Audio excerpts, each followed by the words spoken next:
आमदार प्रणिती शिंदे यांनी आपला उमेदवारी अर्ज आज दाखल केला असून आशीर्वाद देण्यासाठी आणि रॅलीत सहभागी झालेल्या सर्व कार्यकर्त्यांचे त्यांनी आभार मानले।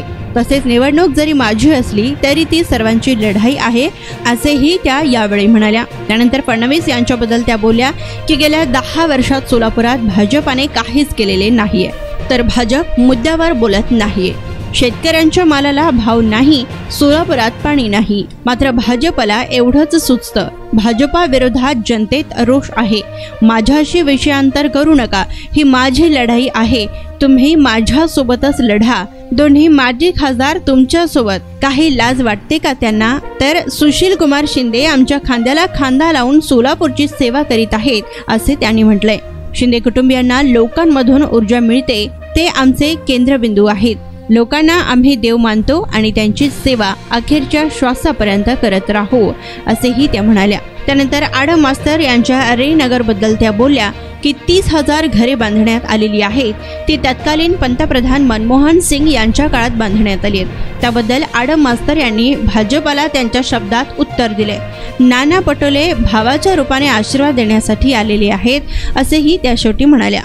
जोरदार शक्ती प्रदर्शन केलेलं आहे, अर्ज दाखल केलेला आहे, काय सांगाल ताई, कशा पद्धतीच्या भावना आहेत? मी मनापासून आभार मानते जे जे लोक आज मला आशीर्वाद देण्यासाठी सामील झाले। गावागावावरून तांड्यावरून गावागावावरून स्वेच्छेने आज लोक आली।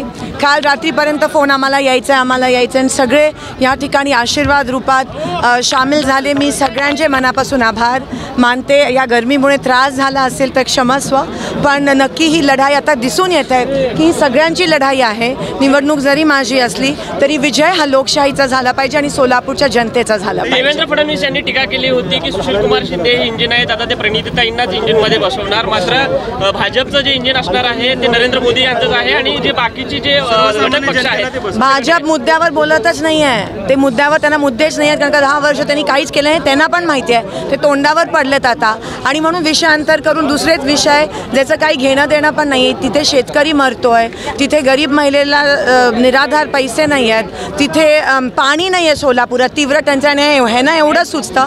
आता जनता ऐकून घेणार नाही आहे, जनता खूप हुशार झाली आहे आणि तीव्र रोष पण आहे जनतेच्या मनात भाजपच्या विरोधात। उमेदवार आहात पण टीका साहेबांवर केली जाते, कसं पाहता? मी त्यांना मागच्याच त्याचं उत्तर दिलेलं की मी उमेदवार आहे, माझ्याशी लढा आणि विषयांतर करू नका, मुद्द्यावर बोला। आज त्यांचे दोन्ही खासदार माजी खासदार त्यांच्यासोबत उभे पण नाही आहेत, दिसत पण नाही आहेत, त्यांना लाज वाटते का त्या खासदारांशी? आणि इथे जे माजी खासदार काँग्रेसचे होते माझे आदरणीय शिंदे साहेब, ते खांद्याला खांदा लावून आमच्या सगळ्यांसोबत सोलापूरची अजूनही सेवा करत आहेत। आई वडील दोघंही सोबत पायी चालत आलेले, रथावर न चढता तुम्ही सगळं कुटुंब पायी चालत होतं, काय नेमक्या भावना होत्या? मला असं वाटतं ही ऊर्जा लोकांकडून मिळते आणि लोक आमचं केंद्रबिंदू आहेत। आम्ही लोकशाहीमध्ये विश्वास करतो आणि लोकांना देव मानतो। लोकांची सेवा ही आम्ही सगळे शेवटच्या श्वासापर्यंत करत राहू। लोक आहेत म्हणून आम्ही आहोत। देवेंद्र फडणवीस असं म्हणाले की पाण्याच्या प्रश्नावरून की बाबा हे केवळ स्वप्न दाखवतात, आम्ही स्वप्न पूर्ण करणारी माणसं आहोत। मग मला सांगा 2 वर्ष झाले महानगरपालिका निवडणूक का नाही घेतली? उजनीचं नियोजन का नाही केलं? उजनीच्या आवर्तनाच्या मीटिंगला आमदारांना का नाही बोलवलं गेलं?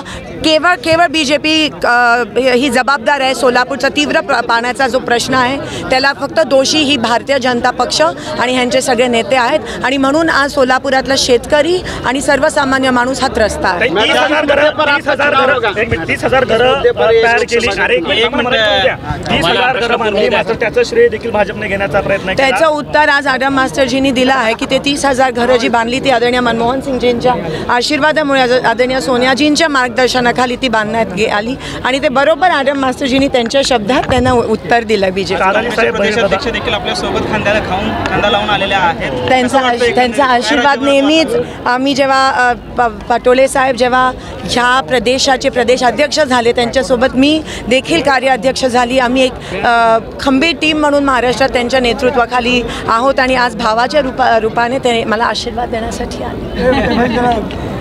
काडादी साहेब पण आहेत, काका साठे आहेत, खंदारी साहेब आहेत, भालके साहेब। पिछले 1.5 महीने से विविध मुद्दों पर बहस और आरोप प्रत्यारोप है। फिर जो चुनाव है लोकसभा का किस मुद्दे पर होगा? चुनाव जो है वो सिर्फ और सिर्फ काम के मुद्दे पर होना चाहिए, पर बीजेपी को पता है कि उन्होंने कुछ काम नहीं किए, इसीलिए वो दूसरे मुद्दे को लाते हैं। हमेशा हमारे शोलापुर में बाहर के लोग आके धर्म और जात पात के नाम पे तेढ़ निर्माण करना की कोशिश करते हैं, लेकिन अभी लोग बहुत होशियार हो गए हैं और लोग उनको सबक सिखाएंगे और लोग बताएंगे कि लोकशाही अभी भी जिंदा है।